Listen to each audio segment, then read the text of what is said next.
Okay, so magandang gabi sa ating mga taga-subaybay ng ating programang Manibela ng Masa on the Go. Luzon, Visayas at Mindanao. Ito po ang inyong lingkod, Gas Barlatam na nagsasabing, sa umaga, sa tanghali, maging sa gabi, tayo magkakasama-sama dito sa ating programang Manibela ng Masa on the Go. Ngayon po ay April 12, 2022. Ang oras po natin ay ganap ng alas 9:20 ng gabi. Nalit po tayo late dahil nagprograma po yung batingaw ng mamamayan nito pong si Mr. Ray Castillo. At ang inyo pong lingkod ay tila ilang araw na hindi po tayo nakapagprograma dahil sa mga iba-iba't ibang kadahilanan, dahil sa iba't ibang bisi-bisihan. So, doon po sa ating mga kaibigan dito po sa Metro Manila, dito po sa lugar ng Kamanaba area, Caloocan, Malabo, Nabotas, Valenzuela, dito po sa bandang Bulacan, Pampanga, Pangasinan, Tarlac, maging dito po sa lalawigan ng Baguio, sa siyudad ng Baguio. Kumusta po kaya ang aakyat dyan para dyan bakasyon ngayon pong Semana Santa? So, kanina, tayo po ay umaten ng tinatawag na Lintin Recollection. At dito po sa lungsod ng Parañaque. So, maganda po ang naging outcome. At tayo po ay nagninilay-nilay kanina. Hinggil po sa ating pagkatao, sa ating kaganapan, lalong-lalo na po sa usaping espiritual. So doon po sa ating mga kasama sa Parañaque Net Radio Worldwide, mula po sa Unit 1 hanggang Unit 10, kumusta po kayo? At ganoon din po dito sa lugar ng Pasay, Maynila, maging dito po sa San Juan. Ito po ang ating mga kasama, mga kaibigan. Ganoon din po dito sa lugar ng Las Piñas, Muntinlupa. Magandang gabi po sa iyo.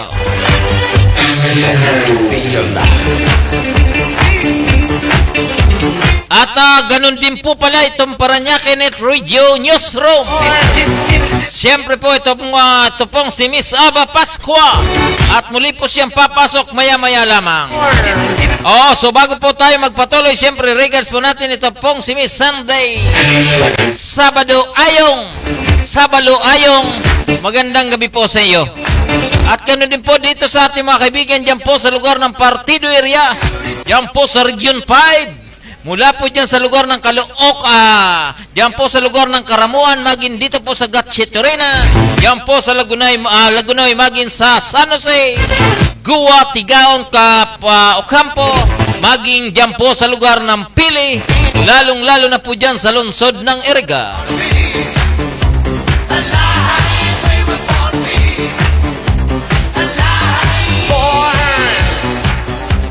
So doon po sa ating mga kaibigan, tayo po ay go na go ngayon pong Merkulis Santo.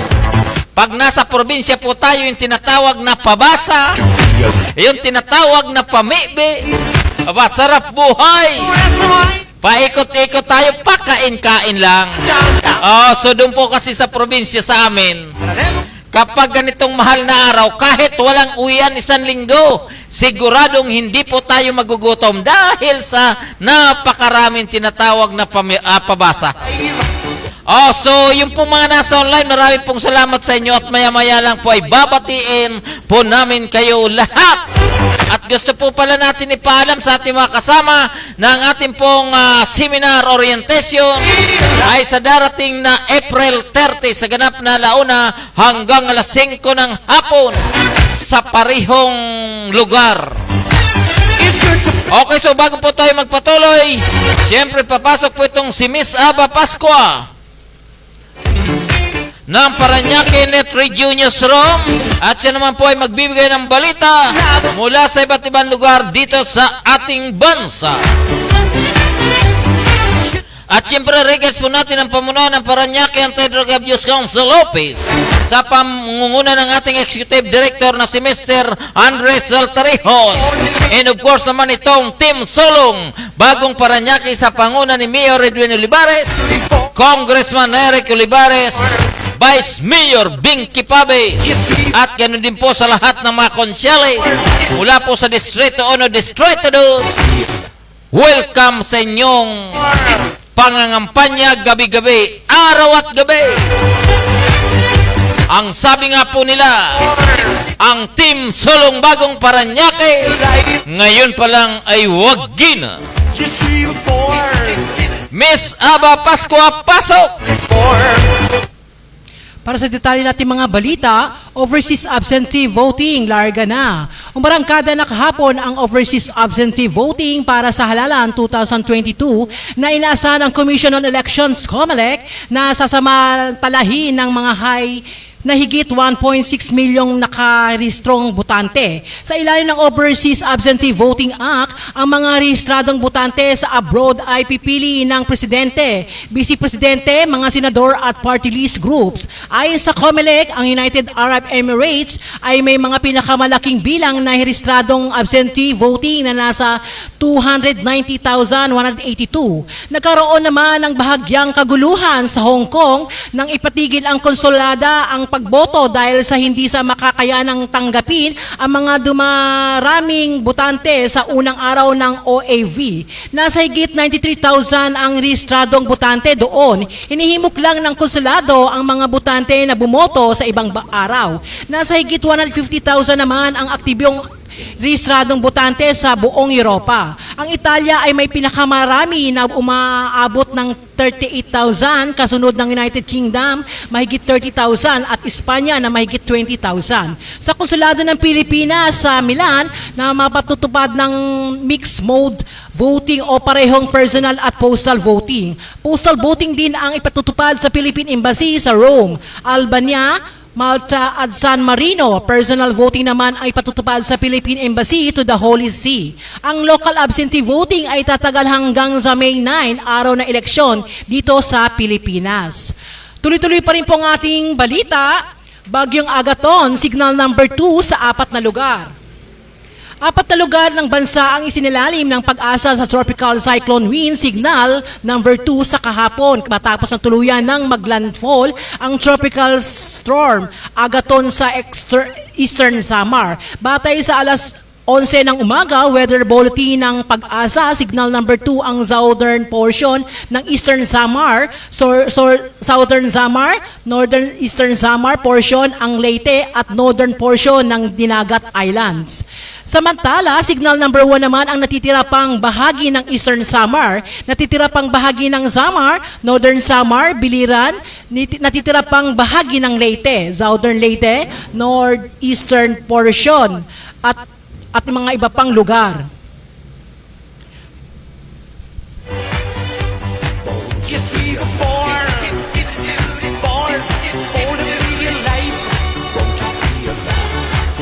So talagang yung pong lugar, ito pong Visayas Region, ano? Talagang binayo ng bagyo. At talagang ang panahon, ano? Hindi na po talaga kontrolado ang panahon. Dahil sa sabi nga nila, so doon po sa mga nasa lanta ng bagyo, no? So lalong-lalo na po dyan sa lugar ng diyan po sa lugar ng West Eastern, ano? So doon po sa ating mga kaibigan, ganoon din po yung ating kaibigan diyan po sa lugar ng Mindoro. Ito pong si John Osorio Jr. Regards ko po kayo.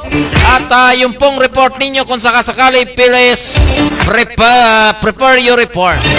At ganoon din po itong ating mga kaibigan dito sa Parañaque kanina na kung saan nagkaroon po tayo ng tinatawag na Lenten Recollection at pinamunuan po ito ng Parol Provision Office.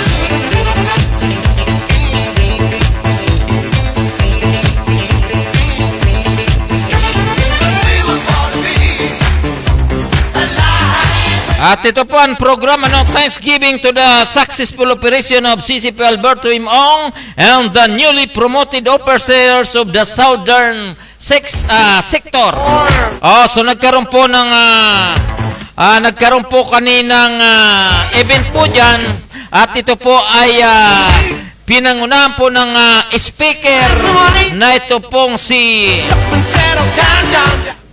so naging maganda, no? So naging pong magandang nasabing event, at talagang tamang-tama dahil nga po sa kasalukuyan Lenten Recollection na pinangunahan ng ating pastor naman. So maya-maya lang po ihatid natin ang kompletong detalye tungkol po sa kaninang pagnilay-nilay natin, at kasama po tayo sa nasabing event.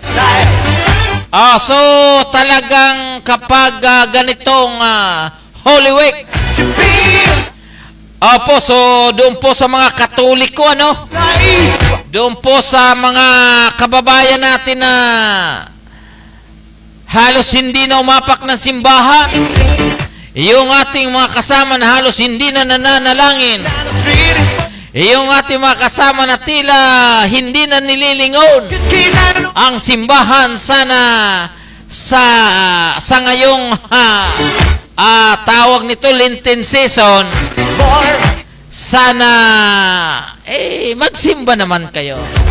O kaya sabi nga nila magnilay-nilay. Doon po sa ating mga kaibigan, doon po sa ating mga kaibigan na nasa online, maya-maya lang at tayo babatiin ko po kayo ng One Rider Party List. At ganun din po itong shout out LPGMA Party List number 39 sa Balota. PGMA, LPGMA. So muli pong babalik, ito pong si Miss Aba Pascua. Aba Pascua, pasok! Babala ng Doctors Group, Omicron XE makakapasok sa Pinas sa Mayo. Nagbabala ang grupo ng mga doctors na posibleng makapasok na at maramdaman sa bansa ang Omicron XE sa variant sa Mayo kung magpapatuloy ang mababang bilang ng nagpapa-booster shot kontra COVID-19. Sinabi ng Philippine College of Physicians President Dr. Maricar Limpin at bumababa na ang immunity ng mga taong nakakompleto ng 2 doses ng COVID-19 vaccines na magreresulta pagkakalarita nila sa impeksyon ng mga bagong variants ng virus na higit na nakahahawa ngayon. Sa datos ng Department of Health, DOH, nasa 12.2 milyong individual pa lamang ang nakatanggap ng booster shots habang 66.2 milyong Pilipino na ang fully vaccinated. Sa kabila naman ng wala pang pagtaas ng kaso ng COVID sa bansa at hindi na natutukoy ang Omicron XE, malaki ang posibilidad na makapasok rito at sa Pilipinas, lalo na bukas na ang lahat ng borders ng bansa sa mga dayuhang biyahero at turista. Tuloy-tuloy pa rin po ang ating balita. Scholarship sa anak ng TODA members isusulong. Bilang parte ng low-income households na bansa, isinusulong ng TODA Party List numero 41 sa Balota ang pagsabatas ng Magna Carta for Tricycle Drivers and Operators Association kung saan nakapaloob ang pagbibigay ng scholarship grants sa anak ng tricycle drivers upang tulungan ang mga itong makaahon sa kahirapan. Batid namang mahalaga ang edukasyon na kaya nilalayo namin ng TODA Party List na mabigyan ng scholarship kahit iisa man lang sa mga anak ng ating kasamahan, tricycles driver, para hindi sila habang buhay na mahirap, ayon kay TODA Party List. First nominee, Rovi Feliciano. Sa kasalukuyan, nasa 4 na milyong kabuang bilang ng tricycle drivers na buong Pilipinas na bansa. Ang isa ay may pamilyang binubuhay na nakasalalay sa kanilang arawang kita ng ipagtutuos sa paghapong gastusin. Masalimuot ang kasalukuyang lagay ng tricycle operation sa bansa. Siyang dahilan ng pagbuo ng TODA Party List na magiging boses ng sektor ng 3 gulong sa Kongreso at magsusulong ng kanilang pantay na karapatan sa paghahanap buhay, dagdag ni Feliciano. Ilan pa sa mga sisulong ang TODA Party List ay ang pagsasali ng mga tricycle drivers sa Social Security System, SSS at pag-ibig, maging ang pamamahagi ng health at accident insurance sa mga ito. Tapos na ang panahong hindi nabibigyan ng naayong pansin ang TODA dahil sa sinisimula na natin ang pagsasaayos ng mga sistema sa operasyon nito para sa mas mapaunlad pa ang hanapbuhay ng marami nating kababayan.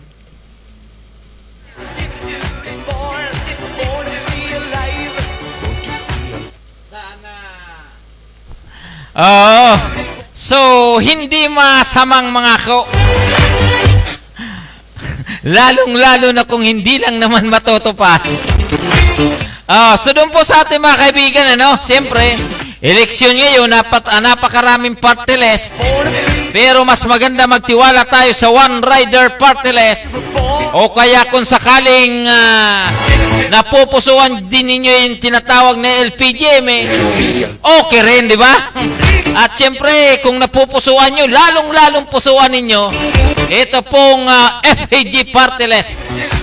Asa na ba si Mr. John Palacol? Yung first nominee. Ito pong si Mr. Tino Castrense. Regards ko po kayo, Mr. Tino Castrense, dyan po sa San Valley Gagma member.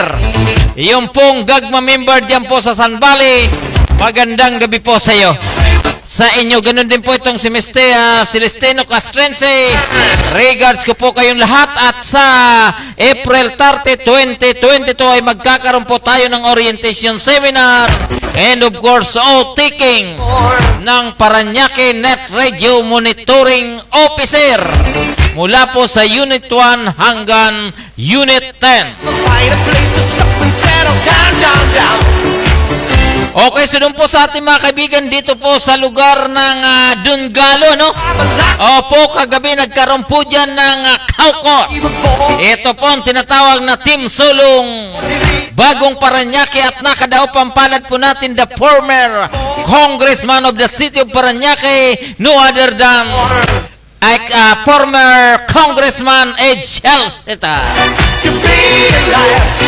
At siya po ay nakasama natin doon po sa isang doon po sa Shangri-La 2 years ago na kung saan naman siya po ang MC ay talaga namang kumanta umawit ang dating presidente at dating mayor ng lungsod ng Maynila na ito pong si former President Joseph Ejercito Estrada.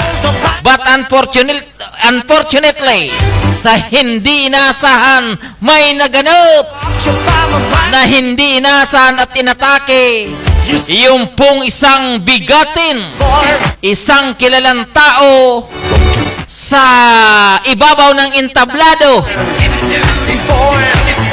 habang tumatanggap ng kanyang trope. Siya po ay hindi na nakababa at siya po ay tuluyan ng nanghina. So sa pakiusap ng may-ari ng event, ang sabi po sa amin, ang mga kapwa komedya hanggat maaari, huwag nyo nang ilabas ang pangyayaring ito. Kaya bilang respeto doon sa nag-celebrate ng kanyang birthday, hanggang ngayon, hindi nalaman kung sino yung inatake sa puso ng nabanggit na event. So maraming salamat former Congressman Ed Salsita kagabi. At ganoon din po, siyempre, ito pong ating boss naman. Ito pong si Consial Marvin Santo. So nagkita po kami kagabi dahil siya po ay tumatakbo sa pangatlong pagkakataon. So ito naman pong Team Olivares, Itong tinatawag na Team Sulong Bagong Parañaque, talagang halos, sabi nga po nila, almost, ano na ba ngayon, 12? Almost 25 days before the election. Ngayon pa lang bawat entablado, sila po ay nagdiriwang na dahil sa kasalukuyan, walang mabigat na kalaban. Okay, sumuli pong babalik. Ito pong si Miss Aba Pascua. Aba Pascua, pasok! 80% ng boto sa Leyte makukuha ni BBM. Naniniwala si Governor Leopoldo Domenico Pertila na mananalo sa Leyte si Partido Federal ng Pilipinas Standard Bearer Ferdinand Bongbong Marcos Jr. dahil tiniyak na makakakuha ito ng 70 hanggang 80% ng boto mula sa kanyang lalawigan. Ibinahagi ni Pertila na ilang linggo na silang nakikipagkita sa mga residente at barangay officials sa iba't ibang bayan at siyudad upang ipakilala si Marcos. Pinalalahanan din ni Pertila ang mga taga-suporta ng unit team maliban sa pagpapakita ng kanilang suporta kay Marcos ay dapat ipakilala din nila siya sa iba upang mas dumami pa ang susuporta sa kanya. Aniya, ang pinaka-importante sa lahat ay ang pagpunta nila sa mga voting poll upang maiboto si Marcos sa May 9. At iba-ibang local government official sa Leyte mula sa 1st District hanggang 5th District ay inendorso na si Marcos sa ginanap sa meet at greet sa mga incumbent at aspirants para sa iba't ibang posisyon sa ilalim ng PDP Laban Party kung saan si Governor at Energy Secretary Carlos Jericho Icot Petila ay gubernatorial bet. Dumalo din ang pagpupulong ang ABC presidents mula sa iba't ibang munisipalidad at siyudad. Tuloy-tuloy pa rin po ang ating balita. Mindanao leaders kampanting iboboto na ang mga Moro si Vice President Leni. Kampante ang political leaders ng Mindanao na iboboto si Vice President Leni Robredo ng mga Moro ngayong darating na halalan. Binanggit ng kongresita ang pagpahayag ng suporta ni na former Speaker Pantaleon Alvarez, Congressman Rufus Rodriguez at Lawrence Lo Fortune at Zamboanga City Mayor Beng Climaco. Sabi ni Hataman sa Tapatan Forum nitong nakalipas na Huwebes na nagpahayag si Alvarez ng pipilitin nitong manalo kami sa buong Davao Region. Aniya, ngayon lang siya nakakita na may professionals at kabataan na nag-volunteer ng bahay-bahay. Never yan nangyari sa history ng politics sa Basilan, dagdag pa ng kongresita. Ayon naman kay Makabangkit Lanto, dating ambasador sa Egypt, kahit gusto ko iboto ay taga Mindanao, na ibabaw pa rin ang love for the country. Umaasa si Lanto na mas dadami pa ang mga leader na lantarang susuporta kay Robredo sa Mindanao. Aniya, nangangamba ang mga Moro na kung hindi si Robredo ang manalo, ididismantle ang ibang kandidato ang Bangsamoro. Ayon kay Hataman, kailangan ng track record ang pagbabatayan ng mga tao sa pagboto. Si Robredo pa rin ang the best kahit may ibang kandidato pa ang nanggaling sa Mindanao.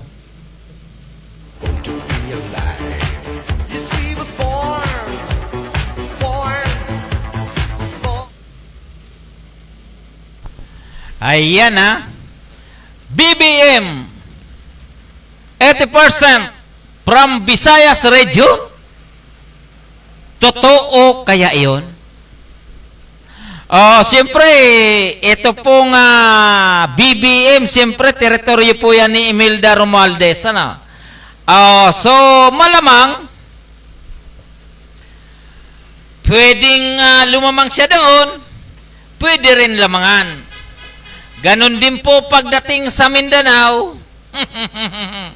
Alam nyo naman ang kasaysayan dyan sa Mindanao sa panahon ni Ferdinand Marcos. Halos pulbusin yung, alam mo naman, di ba, sa kapanahonan ni Normie Suarez. So, mabigat po ang kasaysayan ng Mindanao during the Marcos regime. Ano? So, kaya hindi nakakasiguro ito pong si BBM pagdating sa Mindanao. At marami po nagsasabi na malamang pagdating sa Mindanao ay maaring manguna pa rin ito pong si Leni Robredo. Bagamat sa kasalukuyang kitang-kitang sitwasyon na ang tila nagigit-gitan talaga ito pong kampo ni BBM at saka po ito ni Manay Linipeng.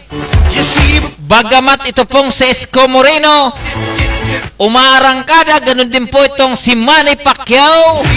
Nasa kasalukuyan ay nasa Kabisayaan naman. At ito pong si Senator Panfilo Lacson ay tila tumatagilid dahil sa usapin po ng tumatagilid dahil sa usapin po ng kakampi. Nababawasan. At ang pinakamabigat dito, ang pinakalitis na isyo, so marami po ang nag-aalok o kaya marami ang nagbibigay ng positibong opinion sa pagitan po ni Ping Lacson and of course ni Tito Soto na hanggat maaari magkaroon na ng pasya sa usapin ng back out.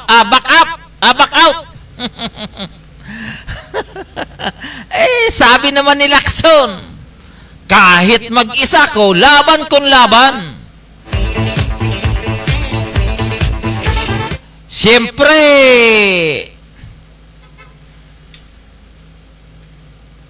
hindi pa naman talaga nabibilang ang boto.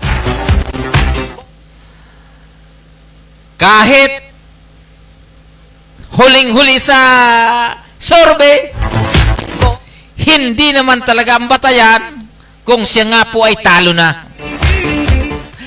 So, hihintayin pa na dumating ang May 9 para magkaalaman. Pero kitang-kita na natin eh. Siyempre, dati-rati po kasi umaasa lang tayo sa radyo. Umaasa lang tayo sa TV. Ngayon, paano yung social media? Napakaraming FB. Marami pong social media ngayon, ano? Nakikita kung sino nag-trending. At nakikita rin kung sino ba talaga ang nakakapag-create ng malalaking rally. Opo, so ito pong rally sa pagitan ni Manay Linipeng, Leni Robredo at saka ito pong si BBM ay tila naglalamang itong si Manay Linipeng. Opo, so ang maganda po rito, ito pong sausapin ng trending sa FB, sa Twitter o ano pang uri ng social media ay tila nilalampaso ni Manay Linipeng ito pong kampo ni BBM. Opo, pero pagdating naman doon sa ibang kampo, lalong-lalo na pagdating doon sa usapin ng survey, ito pong survey na to ay talagang mula sa simula hanggang sa kasalukuyan, BBM pa rin ang leading. So, pero ang pananaw ko dyan, pagdating ng May 9, 2022, ang mananalo dyan na presidente ay isa lang. 100% yan. Di ba? Kasi isa lang naman talaga. Hindi pwedeng pumili ng dalawa. Isa talaga yan. Ang sabi po ni Miss Catherine Papa, pabati naman ang happy birthday kay Neil J. Punis ng Action Balita. Pasensyahan mo na Miss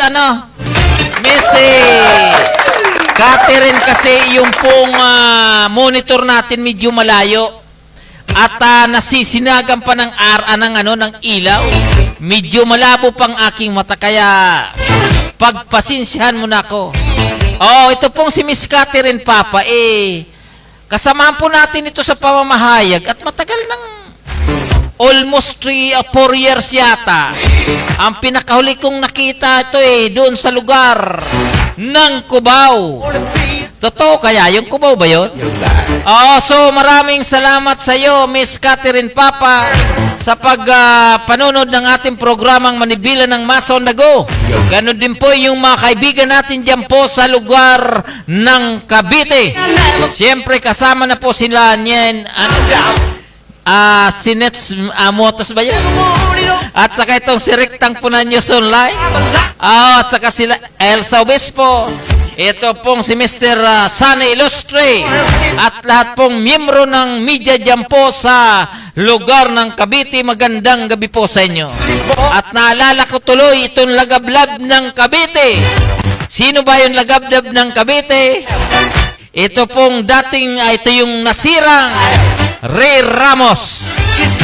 So tayo ay bagamat nalaman natin ang kanyang pagyao ay hindi po tayo nakarating dahil sa usapin pa rin po ng pandemic. Okay, so tuloy-tuloy na po tayo sa ating mga balita. Miss Aba Pascua, pasok. Maging alerto versus COVID ngayong Semana Santa ayon sa DOH.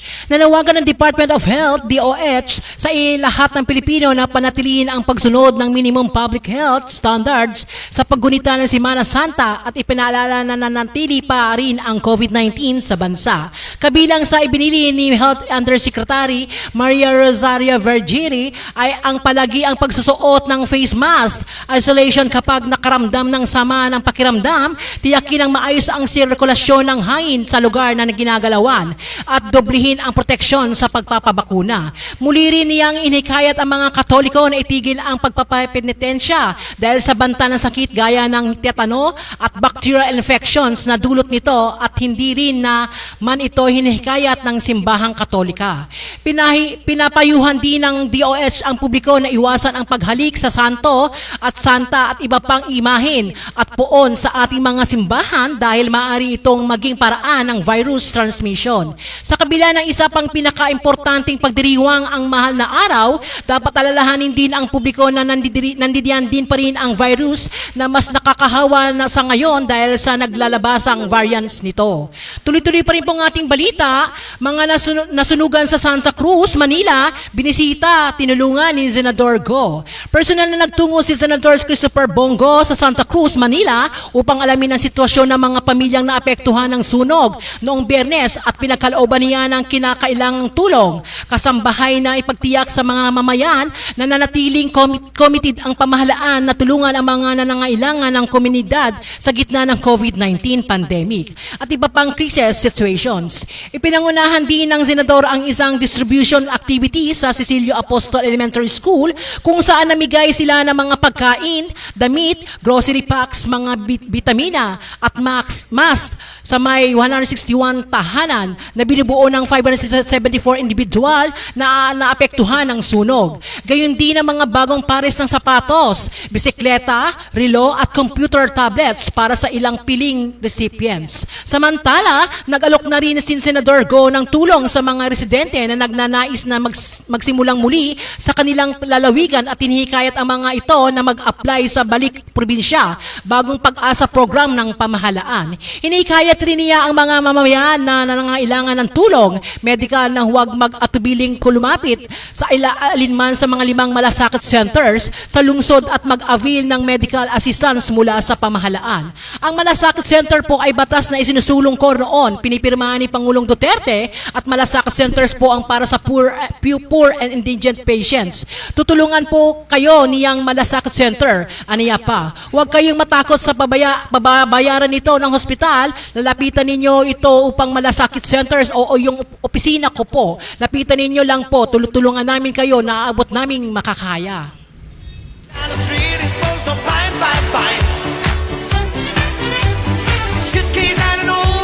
Okay, so regards po natin itong si Arsap Bullet Lumagos. At ganun din po itong si Janet Pascualatam. At ganun din po itong si Mr. Radamis Santico. At ganun din po itong si Miss Catherine Papa. Ang sabi niya si Miss Nichelle Mutas. Si Nichelle, ano? So, nakasama po natin ito, no, yumaong itong ating kaibigan na ito pong ang yumaong Adan Gabato. Siya po ay kami ay nagkita-kita dyan sa lugar ng Taguig. So, regards ko po kayo. So, doon po sa mga miyembro ng ARSAP, mula po sa Muntinlupa, Las Piñas, Parañaque, Muntinlupa, magandang gabi po sa inyo. Lalong-lalo na po yung Unit 6, Unit 7, Unit 8, Unit 9, Unit 10, kumusta po kayo? So, natuloy po ba yung inyong yung Linten na rides, ano? So, bukas po, Miyerkules, half day na po bukas. So, doon po sa mga pupunta ng probinsya, ang sabi po ng Philippine National Police, huwag po kayong magpost sa social media ng tamang oras dahil baka ang inyong mga tahanan ay baka magkaroon ng panibagong magkaroon ng bagong maninira. Kasi alam niyo naman yung mga tao na medyo diskarte sa buhay. Yung tagilid na diskarte sa buhay ay tila binabantayan yung mga ari-arian kapag wala yung may-ari. At siyempre, regards po natin, ito pong si Miss Marivic Bermida ng Barangay Santo Niño. Miss Marivic Bermida, kumusta po kayo? At ganoon din po itong sabi ni Mr. Radami Santeco, shout out sa grupong Ibayo. Aba, very good. Grow at tropang Ibayo, kumusta yung basketball dyan? Mukhang tuloy-tuloy na, no? So, parang hindi tayo makakagamit ng basketball court ng Barangay Santo Niño dahil yung pong mga nagbabasketball araw-araw, tila magagaling yung mga tropang Ibayo, lalong-lalo na itong ito pong si Usapang Kalye. Ito pong si Mr. Juju Santico kapag nag-dribble yan walang kakupas-kupas at hindi pumapasok.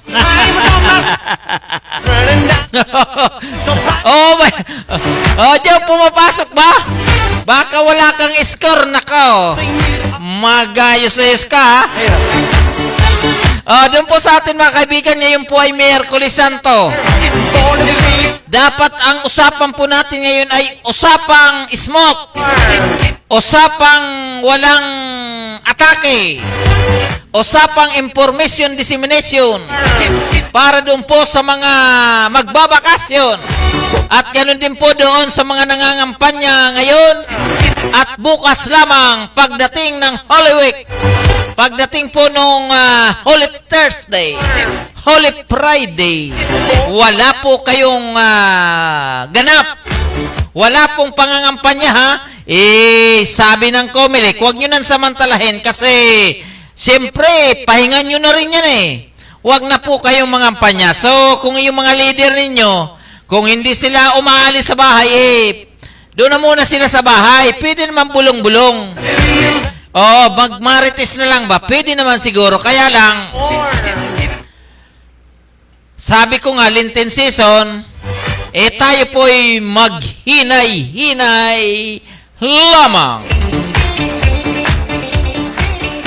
Okay, so doon po pala sa yung pong reminders ng ating mga kapulisan.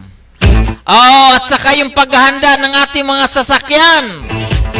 Bago kayo umalis, siguraduhin nyo na po ang inyong mga sasakyan na nasa tinatawag na good condition. Katulad ng motor ni Jojo. Palaging kondisyon yan, kaya wherever yan. Kahit saan po yan pumunta, kayang-kaya. Yung Mercedes ni Jojo. Ganun din po doon po sa ating mga kaibigan, bagamat ang kagabi ba yun? Nagpa-gasolina ko ng Mercedes ko. Nakita ko po yung gasolina, nako. Above 71. So pag ako tinitingnan ko 40 to 45, medyo natataasan ako. Pero ngayon 71 na. Wala akong magawa. Ganun talaga ang buhay. Dahil sabi nga po nila bigas nga hindi mapigilan ang presyo, yung pa kayang gasolina na wala naman tayong maraming supply ng gasolina dito. O yung malampaya ba yun? Hanggang malampaya lang, wala naman masyadong kulang ang produksyon. Samantalang dito sa atin sa Pilipinas, ang produksyon ng palay at bigas, napakarami. Pero yung presyo ng bigas, hindi makontrol. Iyan pa kayang gasolina? Di ba ganun lang, basic. So ang bigas nga hindi pigilan ng pagtaas ng presyo. Ang gasolina pa kaya? Bagamat mabuti na lang at may libre pamasahe sa LRT. LRT ba yun, Miss Aba? Okay, sumuli pong babalik ito pong si Miss Aba Pascua. Mr. Radames Juju Santico. Nga, walang pasok. Shout out daw.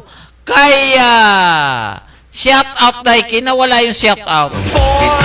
Natabunan. Sabi po nitong si Janet. Happy birthday po sa aming butihing principal ng Santo Niño Elementary School, Ma'am Tess Rodriguez. Happy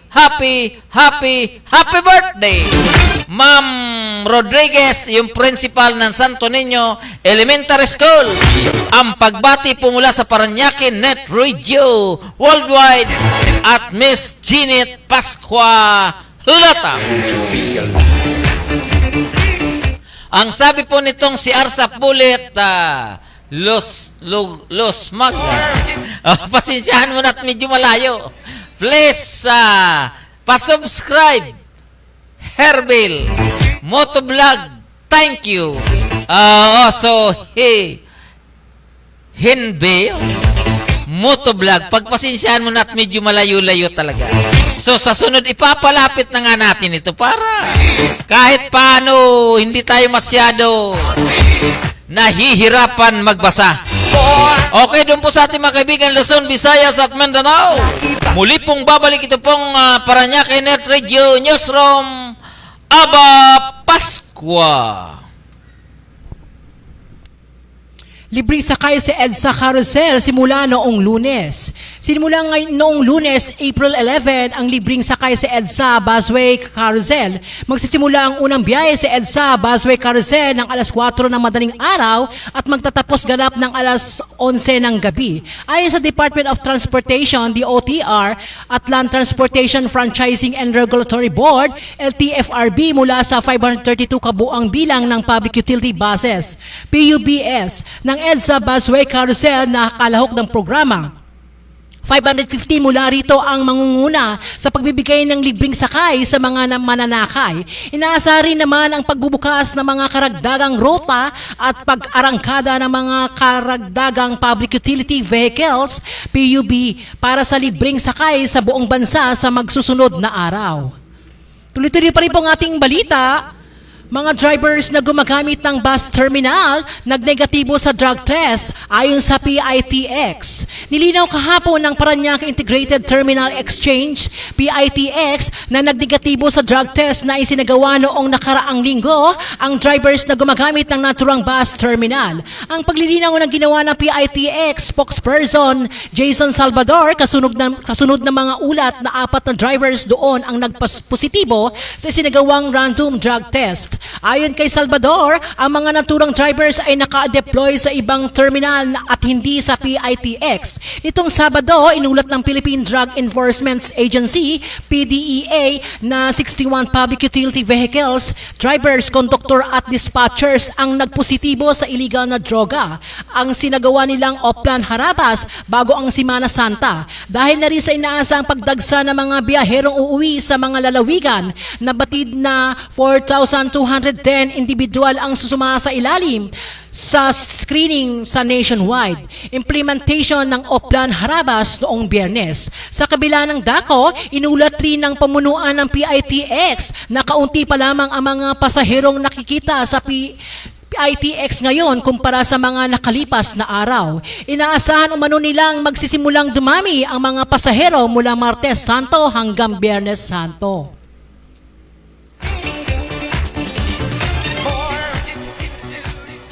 Ayan na. Yung pong Oplan Harabas ng Philippine Drug Enforcement Agency or PDEA diyan po sa Parañaque Integrated Terminal Exchange or PITX ay kinuber po yan ng inyong lingkod. So, naging maganda po ang kaganapan dahil more or less umabot po ng 400.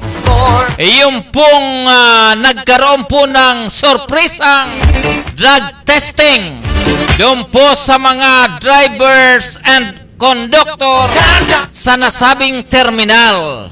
At ito naman pong isinagawa ng PDEA sa ilalim po ng Oplan Harabas ay nagkaroon po ng proper coordination with local government unit ng lungsod ng Parañaque sa panguna pa rin po ni Mayor Edwin Olivares with the representative of Executive Director ng Parañaque Anti-Drug Abuse Council Office, no other than Mr. Andres Altarijos. So bago po tayo magpatuloy, siyempre regards po natin ito pong siga ng fourth floor. Ito pong si Miss Nini Pregon. Madam, magandang gabi po sa iyo. Happy holidays. So doon po sa ating mga kababayan, batid po natin na bukas ay half day. Kalahating araw lang po ang pasok sa mga pampublikong tanggapan. At dito po sa lungsod ng Parañaque ay hanggang alas 12 lang. So good luck. So doon po sa mga magbabakasyon at doon po sa mga magninilay-nilay, siyempre wag po nating kalimutan na tayo po ay nasa under alert level 1 pa rin. At ang tinatawag na panganib sa usapin ng pandemic, lalong-lalo na po doon sa usapin ng Omicron XA, ay tila nakaabang di umano batay sa DOH. So doon po sa ating mga kaibigan, ang oras po natin ay ganap ng alas 10:07 ng gabi. Dito lamang po yan sa ating programang Manibela ng Masa on the Go. At bagamat tayo po ay tila na late dahil sa mga iba't ibang kadahilanan, bisi-bisihan ba? Tayo po ay umabot na ng alas 10:10 na alas 10:07 ng gabi. Okay, so muli pong babalik ito pong si Aba Pascua. Aba Pascua, pasok! Pagbibigay ng hustisya sa mga may hirap, pag-iigtingin ng ACT-CIS. Mas lalo pang pag-ibayuhin ng ACT-CIS Party List ang pagbibigay ng tulong sa mga mamamayan. Gayon din ang hustisya sa mga inaapi o mga biktima ng pang-aabuso kapag ibinalik sila sa tao sa Kongreso. Ito ang pangako ni ACT-CIS nominee Edvic Yap sa isang panayam kamakailan.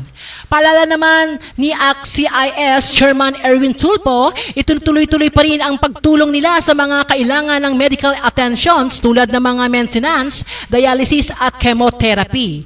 May koordinasyon pa po kami sa National Children's Hospital at Philippine Children Medical Center at halos libreng pagpapagamot na sa may hirap na batang may sakit sa mga darating na buwan dahil sa sasagutin ng ACT Act or CIS ang ilang bahagi ng bill ayon pa kay Tulfo. Tuloy-tuloy pa rin po ang ating balita. Mga deboto bumubuhos sa mga simbahan. Muling manumbalik ang sigla ng pananampalataya ng mga Katoliko sa bansa makaraang dagsain ang mga simbahan sa iba't ibang panig ng bansa kahapon sa selebrasyon ng Linggo ng Palaspas, hudyat ng pag-umpisa ng Semana Santa noong linggo. Pinagdiwang ng Palm Sunday o Linggo ng Palaspas tulad ng pagsalubong kay Jesucristo sa pagpasok niya sa Jerusalem, sa Maynila. Dagsa ang mga mananampalataya sa Minor Basilica of the Black Nazarene sa Quiapo. Para sa mga misa, nagpatupad naman ng pamunuan nito ang mahigpit na health at safety protocols tulad ng 1 seat apart at pagsusuot ng face mask para maiwasan ang hawaan pa ng COVID-19 at manatili pa rin sa bansa. Alas 4 ng madaling araw, nagsagawa ng celebrated mass sa Quinta Market habang tatakbo naman ng morning mass ang simbahan alas 4 ng madaling araw hanggang alas 11 ng umaga. May mga misa rin mula sa alas 5 ng tanghali hanggang alas 7 ng gabi nung linggo. Bukod sa Quiapo Church, dagsa pa rin ang mananampalataya sa iba't ibang simbahan sa Metro Manila, nagtilata alon sa mga palaspas at binabasbasan ng mga pare. Mula rito sa Parañaque Net Radio Newsroom, Aba Pascua nag-uulat para sa programa na Manibela ng Masa on the Go.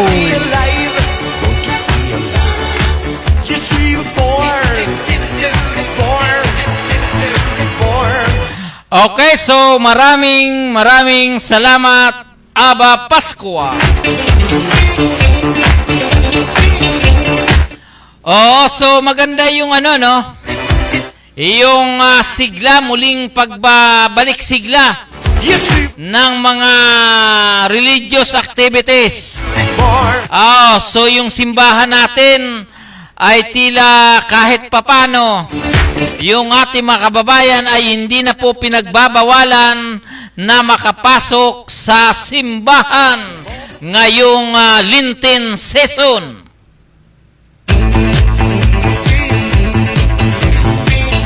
So doon po sa atin mga kaibigan, may putos ba dyan yung ating principal? Mr. Chairman, bigyan mo nga si Mr. Chairman para mabati natin ng happy birthday. Yung principal ng Santo Niño Elementary School, i-forward mo kay Julius King Pascua. Doon po sa atin mga kaibigan,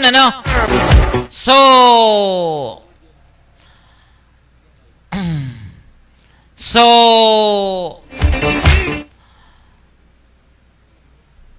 after 2 years, sa mga nakaraan taon kasi pag April, para tayong nakakulong lang sa bahay. Hindi nakagala. Pero ngayon medyo pwede na yung dati-rati, yung tinatawag na may tawag doon, yung dumadalaw sa mga simbahan. Dati-rati nakakarating po kami dyan sa lugar ng Pangasinan, Bataan, Pampanga, Tarlac, ganoon din po dito sa lugar ng Laguna, Quezon. Yung tinatawag na so tinatawag na bisita iglesia. Opo, kasi ang inyong lingkod matagal-tagal naging miyembro ng Couples for Christ. Pag Semana Santa, minsan 3 bus. Diba? So, Herrera yan. Pero nang ako ay makapunta sa bisita iglesia, yan po sa mga simbahan sa lugar ng Quezon. Nagsimula po kami sa lugar ng Los Baños, paakyat doon po sa Paete o kung ano pa mga lugar yun. Ang mga simbahan po dyan ay talagang antique. So gawa nung mga Kastila talaga na hindi ko malaman kung ano ba ang problema ng aking camera kapag ako po ay nag-photoshoot doon po sa mga imahen. Pag tinitingnan ko sa camera, burado. Oo, so, ano ba yan? So, hindi ko malaman. Hanggang doon po sa lugar ng, ano ba yung pinakadulo? So malalaking simbahan doon. So, yung camera ko ay hindi talaga nagkaroon ng magandang kuha. So, hanggang sa umuwi kami, no, na tiningnan ko, ang papangit ng kuha. So, matagal-tagal na yun. Siguro mga 6 years ago. Doon po sa ating mga kaibigan, so malapit na po tayo magtatapos. So, yung po mag-celebrate ng kanilang kaarawan, kahapon, ngayon at bukas, ay binabati ko po kayo ng happy birthday. Lalo na po itong principal ng Santo Niño Elementary School na ito pong si Ma'am Rodriguez.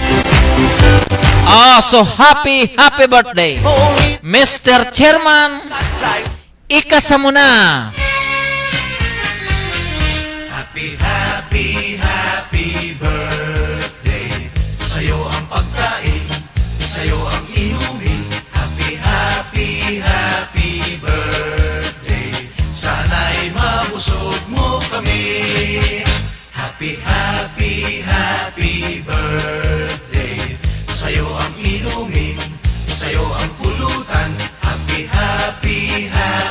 birthday. Sana'y di tayo malasing. Happy birthday.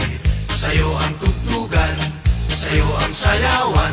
Happy birthday. Sana'y lumigaya ang lahat.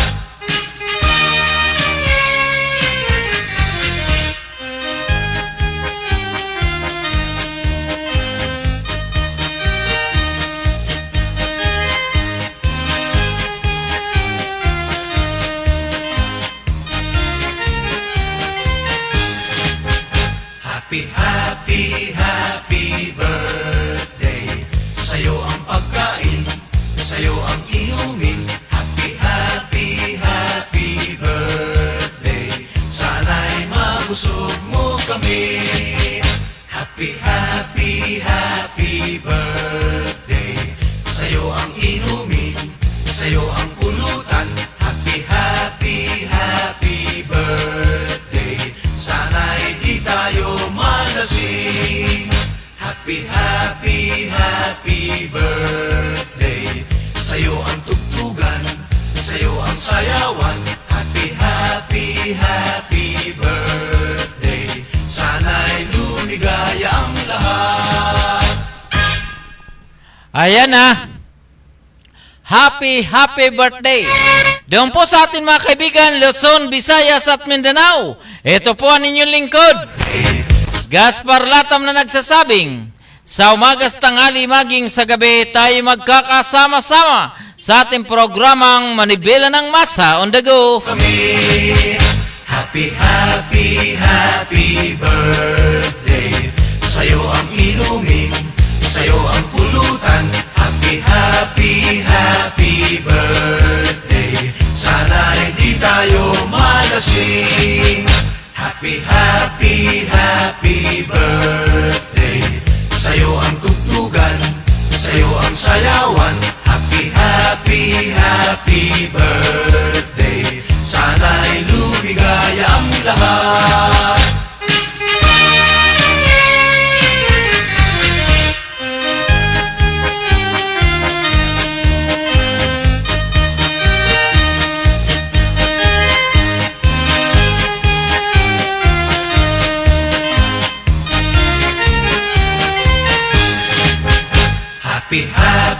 Happy birthday. Sa'yo ang pagkain, sa'yo ang